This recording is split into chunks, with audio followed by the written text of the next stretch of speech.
Yo, what's up? Welcome back to another episode of the Swiss. Absolutely loaded college basketball Saturday here. So many good games on the board. I think we have 20 of them lined up for the live show at 10:30 a.m. Eastern time. It might even be more than 20. We have a lot because there truly is so much action. I took Friday off from college basketball. I just focused on the NBA, but I'm not even betting the NBA heavy right now, so I'm looking forward to this day. College basketball Saturday, it's loaded. Let's get it started. Welcome to the Swiss. The Swiss.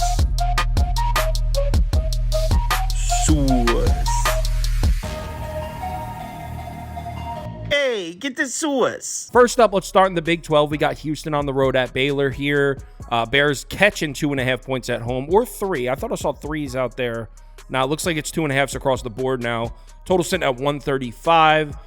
Betting trends on the Houston side, just 1-6 against the spread on the road this year. 5-7-1 against the spread in conference play. 1-2-1 against the spread this year with the rest advantage. On the Baylor side, 8-4-1 against the spread at home this year. 4-2 against the spread coming off a loss. 7-5-1 against the spread in Big 12 play. If we take a look at the recent schedules from these two teams, obviously Houston's been very impressive. 9-1 in their last 10 games with the 6th strongest schedule analytically in the country. So they're 6th in strength of schedule, still 9-1 in their last 10.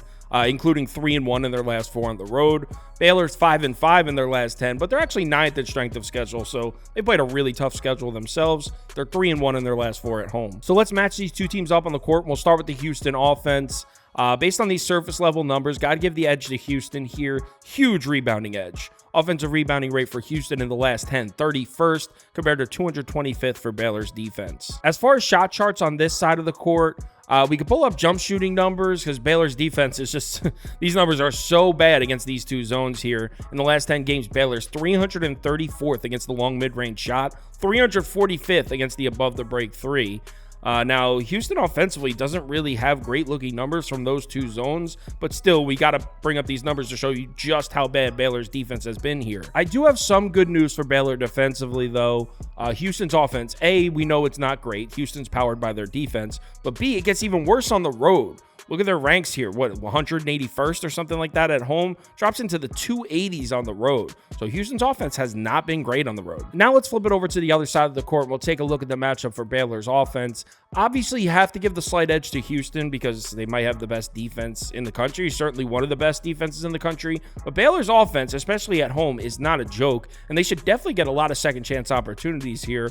Offensive rebounding rate, Baylor 33rd in the last 10 games. Houston defensively back at 155th. And we could take a look at some shot zones on this side. I mean, maybe you could say Baylor could score points at the rim, but Houston's defense on the interior really has been that good. In my opinion, we need to pull up the 3-point numbers. In the last 10 games, over 42% of Baylor shot attempts have come from 3. Now, Houston's defense hasn't been terrible against the 3, but Baylor should have opportunities to connect from outside here. It's just whether or not they're able to capitalize on them. And last but not least, let's pull up the home-away splits for Baylor because they're pretty significant here. Efficient field goal percentage, Baylor at home, 6th compared to 46th on the road. Look at the defensive shift here. 334th on the road. We just covered how bad Baylor's defense has been. 334th on the road. It's actually up to 124th in efficient field goal percentage at home. Rebounding, 19th to 273rd. So this Baylor team has been a completely different team at home, which is why I am on the Bears here. I'm taking the points. I think the Bears are live. Give me Baylor +3. Oh, it's 2.5 now. I originally wrote down Baylor +3. I'll still take it at 2.5 next game. Next, we got another good game here. Duke on the road at Wake. This line is now Wake -2.5, I think. I mean, it's been moving. I saw it at 1. I think they opened up as dog. Didn't Wake open up as underdogs? Oh, no, never mind. Andy said I'm wrong there. I thought I saw Wake getting 1.5, but I'm wrong. Anyway, Wake -2.5 right now. Betting trends on the Duke side, 4-4-1 against the spread on the road this year. 8-6-1 against the spread in ACC play. 11-9 against the spread coming off a win. On the Wake Forest side, just 1-0 against the spread as a home dog. It's only the second time that's happened. 10-3-1 against the spread at home. Wake Forest has been very good at home. Also 8-6-1 against the spread in conference play. Let's pull up the recent results from these two teams, and at a quick glance, Duke is 8-2 in their last 10 and Wake Forest is 5-5 in their last 10. When you take a closer look, this game's being played at Wake Forest. They are perfect 4-0 in their last 4 at home. Also, look at the strength of schedule here. Wake in the last 10 games, 45th in strength of schedule compared to 74th for Duke. So let's match these two teams up on the court. We'll start with Duke's offense. Got to give the edge to Duke on this side based on these surface level numbers, but a slight edge. I do want to say, though, Duke is definitely used to getting second chance points as far as offensive rebounds go. In the last 10 games, they're 78th in offensive rebounding rate. Look at Wake Forest defense. In the last 10, they're 23rd in defensive rebounding rate. So those second chance opportunities probably not going to be there for Duke. Do not sleep on this Wake Forest defense. And to take it a step further, let's pull up some shot zones on this side of the court. Duke should definitely be able to convert from the mid-range. I'll give you that. They're 86th in mid-range efficiency. Wake Forest defensively has terrible numbers against the long mid-range shot. But look at the frequency numbers. Duke, 287th. They're not even shooting the long mid-range shot. This Duke offense has just been splashing threes on teams. Look in the last 10 games. They're 81st in frequency, 18th in efficiency. Duke's been lights out from beyond the arc, but look at the Wake Forest defense. 8th in defensive efficiency against the above the break three. Wake Forest has been locked down on the perimeter. So I know at a quick glance you want to give the Duke offense the edge here, but I think Wake Forest defense is equipped to give Duke a lot of problems. Now let's flip it over to the other side of the court and we'll look at the matchup for the Demon Deacons offense here. Based on these surface level numbers, I got to give the slight edge to Duke again. Big rebounding edge here. Not that Duke is even a great defensive rebounding team, but Wake just has no presence on the offensive glass. 267th. Efficient field goal percentage slightly to Duke. Wake Forest does have the turnover edge, so Duke's not going to be able to create turnovers here, or shouldn't be able to, I should say. But as a whole, these numbers got to give the edge to Duke. But when we pull up the shot charts on this side, I kind of like what I'm seeing here for Wake Forest offensively. I mean, basically anything inside the three-point line should be somewhat of a favorable matchup for Wake offensively. The short mid-range shot, Wake 53rd in frequency, 100th in efficiency, 133rd efficiency for Duke.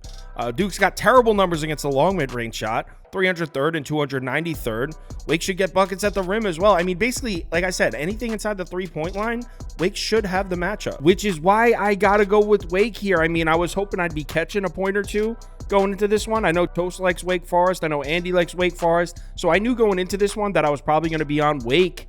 But I thought I'd be catching a point or two. I'm still going to take it. Give me Wake -2.5 next game. Big Ten up next. We got Iowa on the road at Illinois.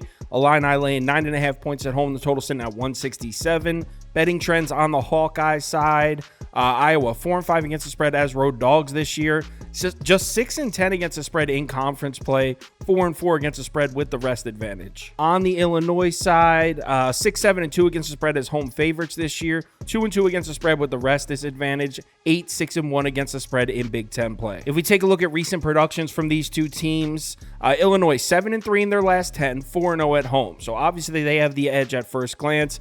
I will say Iowa's got the slightly stronger schedule, 75th and 96th. Iowa just 2-3 in their last 5 on the road, though. So let's match these two teams up on the court. We'll start with Iowa's offense. Actually, I'd give the slight edge to the Hawkeye offense on this side. Efficient field goal percentage, 157th to 204th. And keep in mind, Iowa's played the slightly stronger schedule in the last 10. So if anything, these numbers are skewed towards Illinois. Huge rebounding disadvantage, though, for Iowa, 15th to 190th. Illinois' defense is not going to be creating many turnovers in this one, or at least they shouldn't according to the numbers. Iowa in the last 10 games offensively, 37th in turnover rate, so they've done a good job protecting the basketball. Illinois' defense, 358th. When we pull up shot zones on this side of the court, obviously we need to look at the mid-range because the Hawkeyes love shooting the mid-range shot and they're good at it. Frequency numbers from the short mid-range and the long mid-range, 47th and 18th in the last 10 for Iowa, and they're top 100 in efficiency from both. So Iowa, an excellent mid-range shooting team. Look at Illinois' defensive numbers against the two mid-range zones, 230th and 179th in the last 10. So overall, on paper, I actually think this is a decent matchup for Iowa offensively. But then we flip it around to the other side of the court and we take a look at the matchup for Illinois' offense, and it's a massive edge for Illinois, and it's not even close. I mean, look at the main factors here. 102nd to 209th in efficient field goal percentage. Look at the rebounding edge. Illinois should have as many second chance opportunities as they want. Turnover edge also huge in favor of Illinois. And we take a look at shot zones on this side. I mean, Illinois is going to get whatever they want at the basket. You can see in the last 10 games, they're 72nd in frequency, 123rd in efficiency. So Illinois has been good down there at the rim. Iowa's defense, not so much. 314th in frequency, meaning Iowa opponents are getting a lot of shots off at the rim. 167th in efficiency. If you're looking for an angle to bet Iowa, I mean, I guess you could point out home away splits. Illinois shooting numbers are actually better on the road. You can see at home they drop pretty significantly from 30th to 123rd. But at the same time, look at the defensive rebounding numbers. I mean, Illinois' defense and rebounding way better at home. So as far as betting this game, it kind of kills me to do it because the Hawkeyes have actually paid me out a couple times recently. I had a big bet on them in that Michigan State game. They won outright. I think I took them +9 or something. But I don't like this matchup for them. So the only way I would go here is the Illini. Give me Illinois -9.5. I haven't bet this one yet. I'll let you know if I do. Next game. SEC up next. Another great game here. We got Alabama on the road at Kentucky. Kentucky laying 1.5 points at home. Total sitting at 175.5. Let's take a look at some betting trends for Alabama. 9-4 against the spread in SEC play. They've been really good in the conference. 11-7 against the spread coming off a win. 4-3 against the spread on the road this season. On the Kentucky side, 8-8 against the spread at home. So 500 at home against the number. 4-1 against the spread against ranked opponents is very good though. 4-1 against the spread against ranked opponents. 7-6 against the spread in conference play. If we take a look at recent production from these two teams, you can see Alabama 8-2 in their last 10 with the 21st strongest schedule analytically, which is slightly better than Kentucky, but they're at 25th, so it's basically a wash as far as strength of schedule. Alabama 2-2 in their last 4 on the road. Kentucky 6-4 in their last 10, 2-3 in their last 4 at home at Rupp. So let's match these two teams up on the court. We'll start with Alabama's offense. Huge edge for Alabama on this side. You can see efficient field goal percentage 26-74. Huge rebounding edge. Look at the rebounding numbers in the last 10. Alabama offensive rebounding rate 15th compared to 325th for Kentucky defensively. Should be plenty of second chance opportunities for the Tide. Alabama's got the edge in turnovers too. I do have to mention that it could be a potential bounce back spot for Kentucky's defense. For those of you who didn't see that LSU game, they gave up 48 points to LSU in the second half, blowing a pretty good lead. So I mean, if you're the type of person that likes to bet on that, Kentucky's defense kind of got embarrassed in the second half of last game, so it could be a bounce back spot for the defense. But on paper, I just don't know if this is a spot for it because Alabama's a tough matchup offensively. Look at the above the break 3 numbers here. Alabama in their last 10 games, 43rd in frequency, 91st in efficiency. It's a very good 3-point shooting team. Kentucky defensively against the above the break 3, 158th and 209th. And if we pull up home away splits, do you remember back in early January when we were fading Alabama on the road because their shooting numbers were just night and day difference home and away?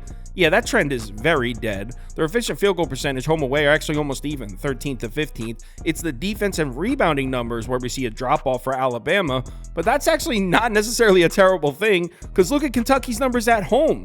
Sure, the offense is great, 8th at home, but look at the defense, 172nd at home compared to 26th on the road, and rebounding 204th at home. And speaking of Kentucky's offense, let's flip it around and look at that matchup. Definitely edge Kentucky here. Efficient field goal percentage 42nd to 135th. Rebounding edge goes to Kentucky. Not quite as crazy as Alabama's offensive rebounding edge, but pretty good one here. Also, Kentucky has the turnover edge. So just like Alabama's advantage on the other side offensively, Kentucky also has a huge edge. Shot zones for Kentucky's offense.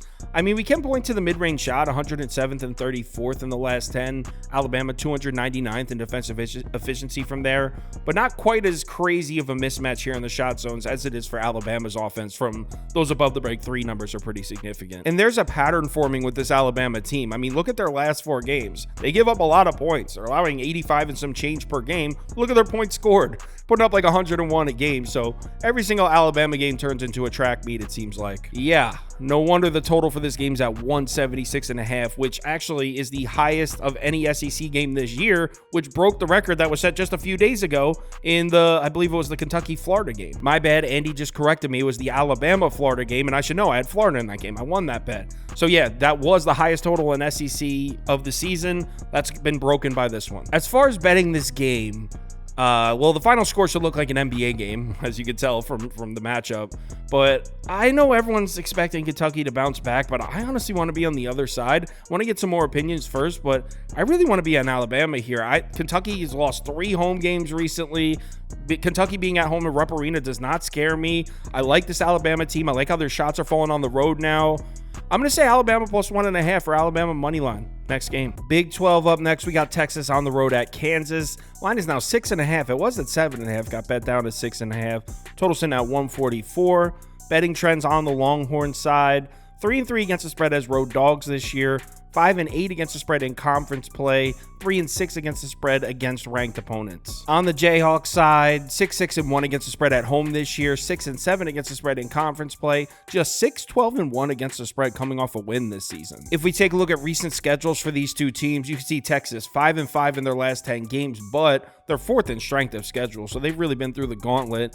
Kansas is 15th though, so it's not like they've had a cupcake schedule. Kansas 6-4 in their last 10. Kansas a perfect 4-0 in their last 4 at home. Texas 2-2 in their last 4 on the road. So let's match these two teams up on the court. We'll start with Texas offense. Got to give the edge to Kansas defense here as far as these surface level numbers go. All the major categories, edge goes to Kansas. Shot zones for the Longhorns offense. If you're looking for a positive angle for Texas, you can point at the mid-range shot. They take a lot of them. They're 14th at frequency. 21.6% of the Texas shot attempts in the last 10 have come from the long mid-range, and it is one of the weaker shot zones defensively for Kansas, so I guess that's something. But overall, I really don't like the matchup for Texas here. I mean, look at the numbers at the rim. Texas 119th in frequency. 32.9% of their shots in the last 10 come at the basket. Look at Kansas defense down there. 21st in frequency, 130th in efficiency. So they don't even let you get down there to take those shots. So yeah, this is going to be a tough sledding for the Texas offense. Now let's flip things around and look at the matchup for Kansas offense. And you got to give the edge to the Jayhawks on this side as well. Look at efficient field goal percentage. 54th to 198th. I mean, if it was close, I'd say, hey, Texas is 4th in strength of schedule in the last 10. It's probably a wash, but 54th to 198th is definitely not close. Texas does have the slight rebounding edge, but neither of these units particularly good at rebounding the ball. And when we pull up the shot zones on this side, I mean, again, we could look at the mid-range shot. Kansas 60th and 109th in the last 10. Texas defensively 338th and 208th. So that mid-range shot should be there for Kansas as well. But really, the shot zone to look at here is at the basket. In the last 10 games, Kansas 57th and 50th. Been very efficient around the basket. Hunter Dickinson, a big part of that. Look at the Longhorns' defensive numbers at the basket in the last 10. 318th and 113th. Dickinson should be in a favorable spot here. And it gets even worse for Texas defensively when you pull up their home-away splits. I mean, at home, they're 20th in efficient field goal percentage defensively. Look at their numbers on the road. 322nd. Yeah, Kansas should have a significant advantage on both ends of the court here, which is why I really don't care that the line dropped. I'm on Kansas here. I think the Jayhawks win this one by double digits. Give me Kansas minus 6.5 next game. Big East up next. We got Villanova on the road at UConn. Connecticut laying 12.5 points at home. The total sitting at 132.5. Betting trends on the Nova side. 2-3 against the spread as road dogs this year. 8-6 against the spread coming off a win. 6-9 against the spread with 2 or 3 days off. On the UConn side, 7-7 against the spread as home favorites this year. 9-7 against the spread in Big East play. 1-1 against the spread coming off a loss this season. When we take a look at recent schedules for these two teams, you can see UConn 9-1 in their last 10, a perfect 5-0 at home. We do have to take note, though, that they are 80th in strength of schedule in the last 10, while Villanova's up at 52nd. But still, Nova 4-6 in their last 10, 1-4 in their last 5 on the road. So let's match these two teams up on the court. We'll start with Villanova's offense, and edge goes to UConn here. It's really not close. UConn 28th in efficient field goal percentage. They also have the huge rebounding edge on this side. If we pull up the shot zones for Villanova's offense, I mean, as we know, they take a ton of threes. They take as many threes as the Boston Celtics do as far as above the break. Good luck trying to get those shots off on the road at Gamble Pavilion here. I mean, UConn plays elite defense against the three-point shot. Really not a great matchup here for Villanova. And the fact that this game's being played on the road in stores makes it even worse.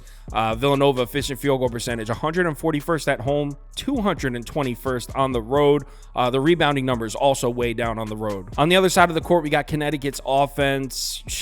Shocker. Edge goes to UConn on this side of the court as well. 32nd to 125th in efficient field goal percentage. Also, UConn's got the rebounding edge and a huge turnover edge. Shot zones for the Huskies offense. I mean, anything 12 feet or in should be a favorable matchup for UConn. Those short mid-range shots or at the basket. You can see UConn's going to have the sizable advantage in both of those zones. And then the icing on the cake is when you pull up UConn's home-away splits. I mean, not only is this one of the best teams in the country, maybe the best, but it's also probably the best home team in the country. You see every single metric's better at home. Actually, efficient field goal percentage slightly down, but look at their defensive rebounding at home. Just absolutely out of this world, which is why UConn has to be the move here, even at 12.5.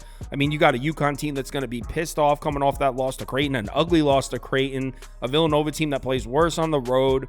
In my opinion, the only reason to take a shot on Villanova here would be playing the rivalry. These are rivals and it's a big number, so you can just blindly take Villanova based on that, but that's not enough for me.